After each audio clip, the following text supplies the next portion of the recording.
Bienvenue dans le podcast de Briller de Santé. Je suis Élodie Leclerc, coach en nutrition, bien-être et développement personnel. Et je suis ici pour partager avec toi les clés pour prendre soin de ton corps et t'aider à briller de mille feux. Je me réjouis de partager ce nouvel épisode à tes côtés. Installe-toi confortablement et savoure cet instant.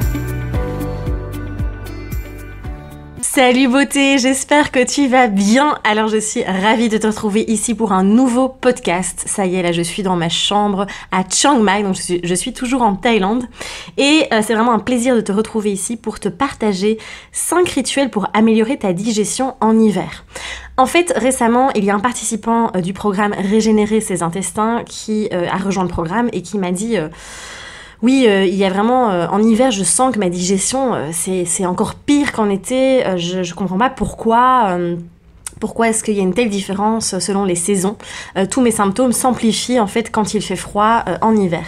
Et du coup, bon, je l'ai aidé, on a un peu analysé aussi son menu, sa manière, enfin son mode d'alimentation. Et je me suis rendu compte qu'en effet, il faisait pas mal d'erreurs, entre guillemets, dans son alimentation, surtout en hiver. Donc il faut savoir que l'alimentation, notre mode d'alimentation, je dis toujours, il évolue, d'accord, selon notre âge, selon notre état de santé, selon ce qui se passe dans notre vie aussi. Voilà, une femme qui tombe enceinte, forcément, on va avoir une alimentation qui va être adaptée.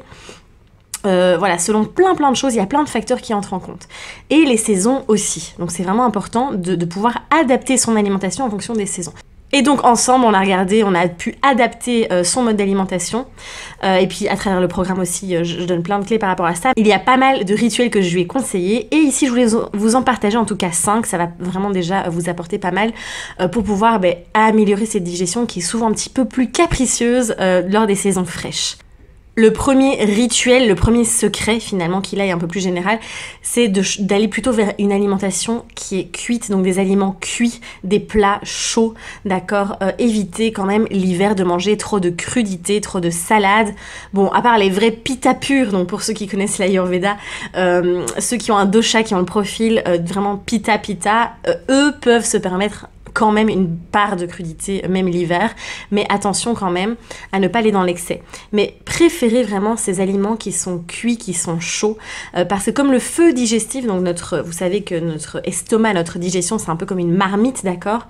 Et l'hiver, comme il fait froid aussi au niveau des températures, au niveau de l'extérieur, eh bien, on a un feu digestif qui est un peu plus affaibli.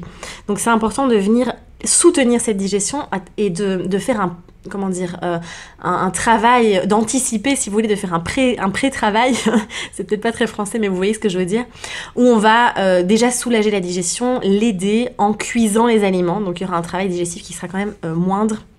Donc c'est le premier rituel, le premier secret que j'avais envie de vous partager. Après, vous pouvez toujours consommer un petit peu de crudité, je veux dire, en début de repas, sur le côté plutôt le midi alors, évitez vraiment les crudités le soir. Je ne dis pas qu'il ne faut pas du tout en manger, attention, mais quand même, allez plutôt vers des aliments qui vont vous réchauffer. Deuxième rituel, c'est de consommer des boissons chaudes, donc de préférer vraiment les boissons chaudes. Donc on évite l'hiver de commencer à boire des thés glacés, de mettre des glaçons d'accord dans ces boissons. Il y a aussi une super boisson qui va t'aider vraiment à améliorer ta digestion, à soulager aussi. C'est l'infusion au gingembre frais. Donc tu peux faire vraiment une décoction comme on appelle, où tu vas faire bouillir, donc tu fais bouillir de l'eau avec des tranches de gingembre frais. Tu fais bouillir pendant 2-3 minutes et puis tu laisses infuser hors du feu pendant 10 minutes. Vraiment pour qu'il y ait vraiment cette infusion du gingembre. Et là, on a plein de bienfaits. Ça va vraiment apaiser et aussi stimuler la digestion. Ça vient réchauffer. D'accord ? Alors attention à ne pas en abuser non plus. N'allez pas, si vous avez déjà de l'inflammation ou vous avez un excès de pitta, par exemple, en Ayurveda, faites attention à ne pas être dans la surconsommation. De toute façon, c'est comme pour tous les aliments. Mais l'infusion au gingembre vraiment permet de réchauffer, surtout en hiver.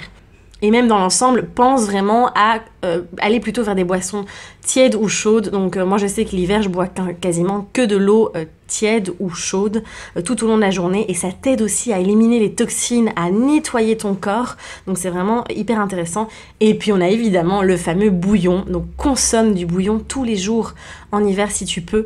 Là ça va vraiment t'apporter, ça va réchauffer ton corps, ça va aussi t'apporter beaucoup de nutriments, de minéraux et autres, c'est vraiment fantastique. N'hésite pas à aller voir sur mon blog brilledesanté.com, il y a les recettes des bouillons maison à l'ancienne, tu trouveras tout ça assez facilement. Le troisième rituel, alors je l'adore celui-là. Alors tu vas me dire, mais pour le moment je suis en Thaïlande, donc c'est marrant que je vous parle de tout ça parce que j'ai l'impression d'être en été, parce qu'ici il fait 33 degrés. D'ailleurs aujourd'hui il fait très très lourd, très humide. Mais j'adore en hiver en tout cas utiliser ce troisième rituel qui est de me poser une bouillotte sur le ventre le soir. Donc quand je lis ou voilà j'écris ou autre, je me pose, je mets mon petit plaid, je mets ma petite bouillotte et ça vient vraiment soulager, réchauffer toute la partie vraiment intestinale, même sur le foie aussi, hein, ça vient vraiment aider le foie aussi à éliminer, à drainer aussi toutes les toxines et à maintenir au chaud.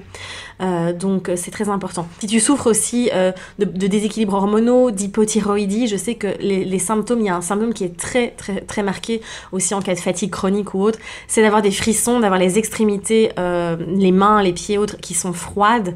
N'hésite pas vraiment à réchauffer ton corps un maximum et la bouillotte pour ça est vraiment fantastique. N'hésite pas à mettre des grosses chaussettes en laine aussi, je sais que c'est pas hyper sexy mais tiens ton corps au chaud. Le quatrième rituel que j'ai envie de te partager, c'est de te masser, de faire des automassages à l'huile. Ça, c'est un conseil souvent qu'on entend en médecine ayurvédique, vraiment de se masser à l'huile. Tu peux utiliser l'huile de sésame, tu peux utiliser l'huile d'amande, l'huile de jojoba. Moi, j'aime beaucoup l'huile de jojoba parce qu'elle laisse pas un film trop gras aussi sur la peau. L'huile de sésame, ça permet aussi vraiment de venir nourrir la peau, nourrir le corps et de réchauffer aussi. Donc, n'hésite pas vraiment à faire ces automassages. Alors, ne va pas... je veux dire, l'huile de sésame, tu peux tout à fait l'acheter en magasin bio, pressée à froid, de bonne qualité. Ne te sens pas obligé d'aller dans les magasins cosmétiques, ça va coûter beaucoup plus cher, d'accord ? Donc voilà, mais sésame, amande, jojoba, tu peux utiliser aussi l'huile de coco. Mais masse-toi le ventre, surtout ici on est dans la digestion, mais n'hésite pas à faire des massages le soir où tu demandes à ton chéri évidemment, ou ta chérie, de te faire un massage du ventre, c'est vraiment fantastique. Moi je trouve ça assez magique, ça libère aussi tous les nœuds émotionnels et souvent quand on a des problèmes de constipation, le fait de masser son ventre tous les soirs pendant 10 à 15 minutes, ça soulage vraiment, ça aide vraiment à pouvoir aller à la selle. Le cinquième rituel, c'est de bien respirer, de prendre le temps, encore une fois, de faire des exercices de respiration, de te mettre au calme. Tu sais, l'hiver, c'est toujours l'occasion de se mettre un peu dans son cocon. On ralentit un peu, on revient à soi, on prend du temps pour vraiment... s'intérioriser en fait et prends le temps de respirer profondément. Mets les mains sur ton ventre et simplement fais quelques grandes respirations profondes ou tu peux aussi aller vers la technique de la cohérence cardiaque tout simplement. Mais prends le temps en tout cas de ralentir. C'est l'hiver, on a une énergie, l'énergie est différente. C'est vraiment un moment aussi un peu d'introspection. Donc voilà. Ben voilà pour tous les rituels. C'est vrai que moi je t'avoue que ça me perturbe un petit peu biologiquement de pas d'être ici en Thaïlande avec 33 degrés. Alors attention, je me plains pas du tout, hein, c'est vraiment une chance immense. Mais c'est vrai que c'est perturbant biologiquement en fait de pas avoir vécu vraiment l'automne, on va dire. Donc voilà. Mais bon, j'en profite parce que je pense que quand je vais rentrer en France, ça va faire mal. Donc voilà. J'espère que ce podcast t'a plu, n'hésite pas à le partager, à le liker, en parler autour de toi. Merci en tout cas, je vois que vous êtes de plus en plus nombreux à me suivre sur ce podcast. Et puis n'hésite pas, tu peux retrouver donc le podcast sur SoundCloud, sur iTunes, sur Podcast Addict aussi. Et je les poste aussi sur YouTube, donc tu as le choix au niveau des supports. Je te dis à très très vite. Prends vraiment soin de toi, chouchoute-toi, reste bien au chaud, cocoon, et puis ose briller surtout. Je t'embrasse très fort.